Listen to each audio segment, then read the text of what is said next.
ni Bongbong Marcos na lokohin ang Pilipino para makaakyat ulit sila sa Malacanang, para makapagnakaw ulit sa Pilipino. So sasabihin niya, dun sa 2 taon na siya ay naging president, ano ba ang nangyari sa atin? Ibinigay namin kasi ako ay biniyayaan na maglingkod sa inyo under the leadership of a most beloved President, President Rodrigo Roa Duterte. Napakasarap magsilbi sa taong bayan sa ganyang klaseng Pangulo. So, ganito rin yung, dahil masarap naman na magsilbi ng ganon, ngayon naman tinitignan ko itong Pangulo na ito, napakasakit tignan. No? So, ano ba ang nangyari dito sa Pangulo na ito? Nung bumaba si President Rodrigo Roa Duterte, in fact, the only president, no, si President Duterte, na bumaba ng maayos, na hindi kumakapit sa pwesto. Marso pa lang, nag-e-empake na si President Duterte at yan ang katotohanan. No, so, ang ibinigay natin, ang ibinigay ni President Rodrigo Roa Duterte kay President Bongbong Marcos ay isang bansa na tumataginting. The most promising economy according to Moody's in the region. Nasa na tayo ngayon after 2 years with Bongbong Marcos? The worst, the most underperforming economy in Asia according to Moody's. Ano pa? Saan pa niya tayo dinala? Dinala pa niya tayo pinakamataas na kagutuman, pinakamataas na kahirapan, poverty and hunger index, pinakamataas. Ano pa? Yung drugs, andyan na naman. So, yung crime rate, andyan na naman.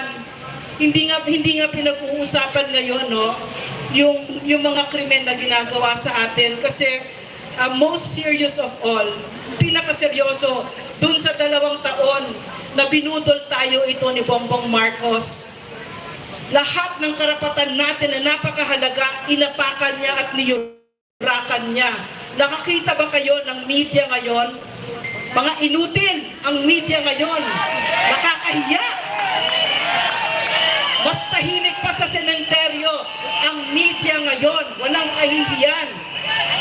Alam niyo kung bakit? Kasi ang information power. So ang gusto nila ang Pilipino ignorante at walang power. At gusto din nila, kaya pala nila, isa sa una na ginawa nila ay patahimikin ang media kasi pala napakaraming kabulukan na gagawin si Bongbong Marcos. Gagahasain niya ang Pilipinas. So, naalala ko din nung bumaba si President Duterte, ang ibinigay niya kay Bongbong Marcos ay isang CPP, NPA, NDF na bagsak na. Ano ang ginawa ni Bongbong Marcos? Bumabalik na naman dahil kay Tambaloslos na nagbigay ng bilyones sa funds ng mga CPP, NPA, NDF party list, nakaka-recover na naman. Ang ibig sabihin nun, yung kalahating siglo na naramdaman natin ang bigat ng kabay ng mga komunistang teroristang ito ay bumabalik na naman. So ano ibig sabihin nito? Talagang wala siyang pakialam sa atin. Ano pa yung nakita natin? Yung kagutuman ngayon, grabe. Pero anong ginagawa nila? Meron ba silang kahihiyan? Party ng party. Concert ng concert. Itong president na ito. Napakarami ng nagugutom at hindi sila nahihiya.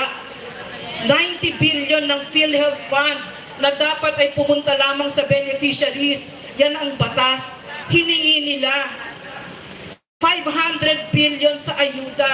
Ilan pa yung napakarami, humingi pa ng 800 billion unprogrammed funds. Ano ba yung unprogrammed funds? Nalabag sa batas yun, ha? Ano ba yung unprogrammed funds? Ibig sabihin, hindi nila sasabihin kung saan nila iginastos yun. At ginawa nila yon habang nagugutom ang ating mga kababayan. Wala talagang kahihiyan, walang kapasidad, mahiya itong president na to at yung asawa niyang butod